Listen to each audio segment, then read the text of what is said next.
La idea de participación se deriva directamente de una condición básica de todo ser humano, que consiste en que somos seres sociales. Es decir, desde que nacemos en grupos sociales, en comunidades, y allí vivimos todas nuestras vidas. De ahí que incluso se puede decir que inevitablemente, por ese solo hecho, todas las personas estamos participando en alguna u otra comunidad, aunque sea de una manera mínima. Es decir, todos hacemos parte, participamos en ese sentido de una comunidad a la que pertenecemos. De hecho, pertenecemos a varias comunidades, como lo veremos más adelante. En esta presentación voy a hablar de algunos aspectos acerca de la participación, como los tipos de participación, los niveles de participación, los espacios de participación y también de algunos aspectos que desde la educación podemos fomentar para el desarrollo de unos ciudadanos participativos críticos en nuestras sociedades. Todos nosotros pertenecemos a múltiples comunidades y en ese sentido somos ciudadanos de diferentes maneras. Estas diferentes comunidades nos representan diferentes espacios de la ciudadanía. Podemos citar varios aquí. Uno de ellos, el más básico probablemente, es nuestra familia. Otro de ellos puede ser los grupos de amigos con los cuales pasamos tiempo para divertirnos, para estar juntos y hacer actividades sociales. Pero también somos ciudadanos de las instituciones educativas en las que estudiamos o de los lugares de trabajo a los que asistimos diariamente.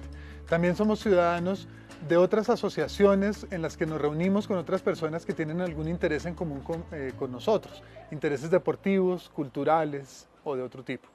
Somos ciudadanos también de los barrios en los que vivimos con todos nuestros vecinos.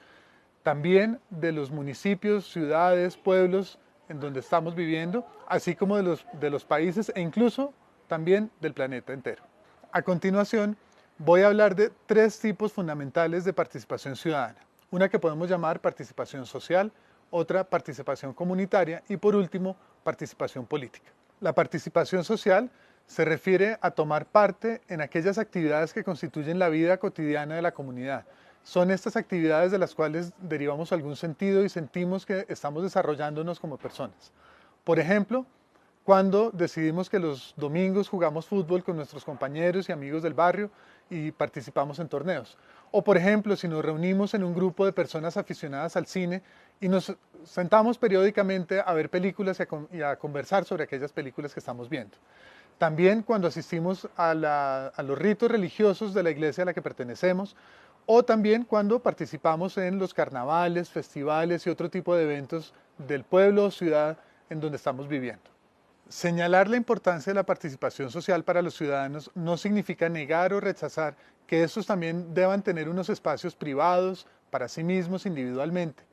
Lo que quiero señalar aquí como lo más importante es que es importante que para todos estos ciudadanos los espacios de la vida pública con los demás en la comunidad no estén vedados.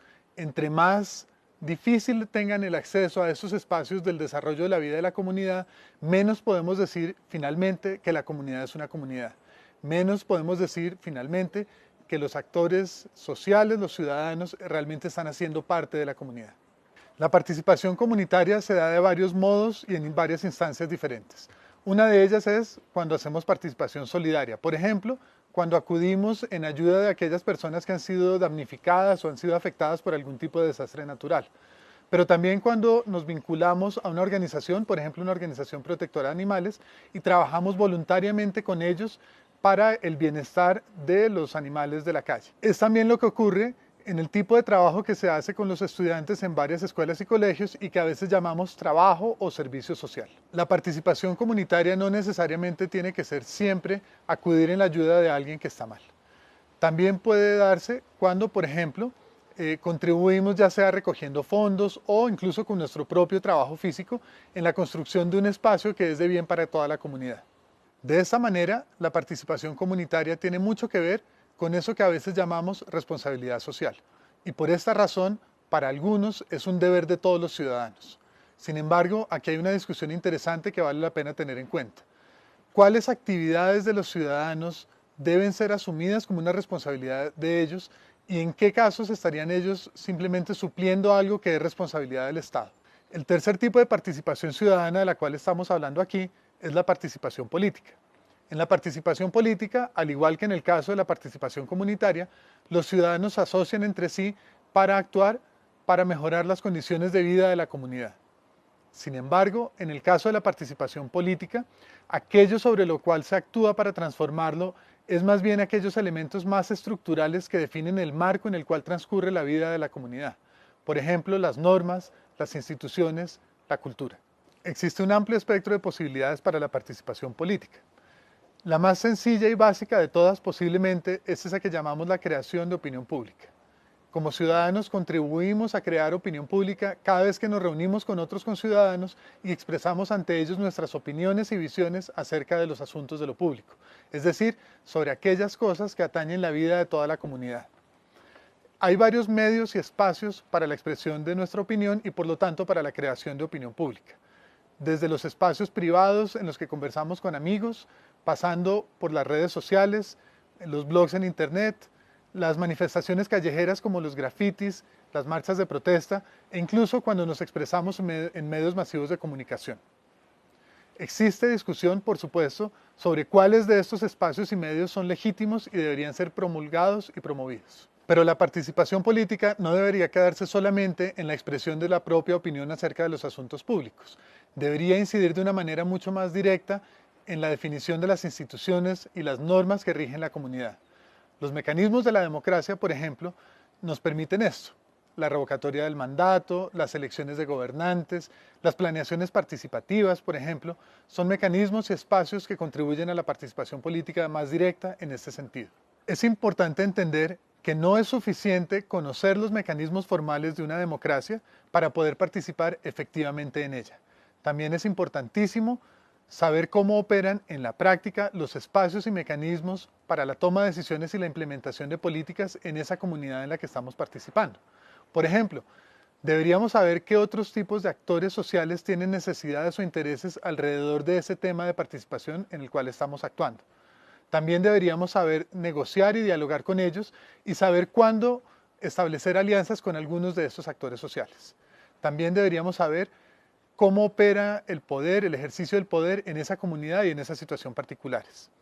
Todas estas cosas de las que estamos hablando son locales, es decir, no se definen universalmente o como una generalidad, sino dependen de la situación y de la comunidad particular de la que estamos hablando. En ocasiones la participación política se da a través de procesos de diálogo franco, constructivo, armonioso, en los cuales es relativamente fácil al menos llegar a consensos. Sin embargo, a veces no es así. A veces las diferencias entre los diferentes actores ciudadanos son tan grandes que el proceso de interacción se convierte en lo que podemos llamar una lucha política.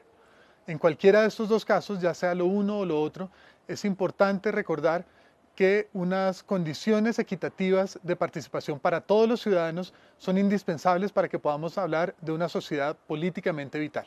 Por supuesto, en ocasiones la participación política solo se da de una forma mínima o a veces es manipulada o incluso a veces puede ser usada como una máscara para legitimar unas decisiones que han sido tomadas por otros y que no consideran las opiniones de los participantes.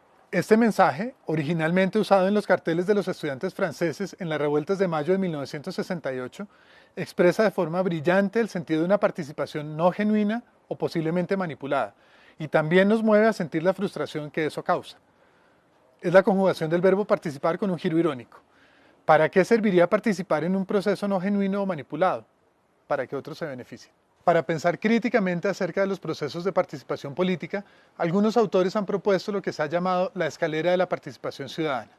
Consta de 8 niveles que van en orden ascendente yendo hacia una participación cada vez más genuina políticamente. Los 8 niveles de participación política son manipulación, terapia, información, consulta, aplacamiento, colaboración, delegación de poder y control ciudadano. Las primeras formas no se consideran participación en sentido estricto. Los niveles intermedios son formulistas y en ese sentido puramente formales. Por último, los niveles más altos corresponden finalmente al poder o control ciudadano en el sentido del ideal de la democracia. A partir de esto surgen varias preguntas muy importantes sobre nuestra participación como ciudadanos, pero también sobre aquellos procesos en los cuales nosotros facilitamos la participación de otros ciudadanos. En cuanto a lo primero, pensemos cuando nosotros estamos actuando como ciudadanos y participamos políticamente, ¿en qué nivel de la escalera estamos? Y preguntémonos de qué manera eso depende, por un lado, de las estructuras y mecanismos y procesos de esa participación, pero también, por otro lado, en qué medida depende de nosotros mismos, de nuestras actitudes, de nuestro conocimiento y de nuestras ganas mismas de participar. Por otro lado, en cuanto a aquellos procesos en los cuales nosotros coordinamos, organizamos procesos de participación ciudadana, ¿qué tanto estamos fomentando nosotros que esa participación política se dé en los niveles más altos o qué tanto estamos fomentando que se dé en los niveles más bajos? Es decir, se necesitan por un lado unas actitudes y competencias de parte de los ciudadanos. Deben desarrollar, por ejemplo, un sentido de justicia que les permita evaluar con cierta amplitud de perspectiva, en la medida de lo posible, los asuntos sobre los cuales quieren participar. Deben tener también un conocimiento suficiente y tener un sentido crítico alrededor de los asuntos de lo político. Deben sentir que las situaciones en sus comunidades sí se pueden mejorar, que sí es posible para los ciudadanos llevar a cabo acciones que permitan a las comunidades ser cada vez mejores espacios de desarrollo para todos. Deben saber cómo operar en medio de los laberintos de los procesos de toma de decisiones y de acción en sus diferentes comunidades. Deben conocer también los mecanismos de participación democrática disponibles en sus comunidades. Además, el ciudadano crítico debe crear una conciencia clara sobre de qué manera los espacios y mecanismos de participación existentes son propicios o no para una participación genuina, de manera que pueda apoyarlos o intentar modificarlos cuando sea pertinente hacerlo. Y por supuesto, se necesita también que las comunidades tengan espacios que permitan a los ciudadanos expresarse libremente, deliberar con otros, y especialmente que puedan tomar las riendas en la construcción de su sociedad.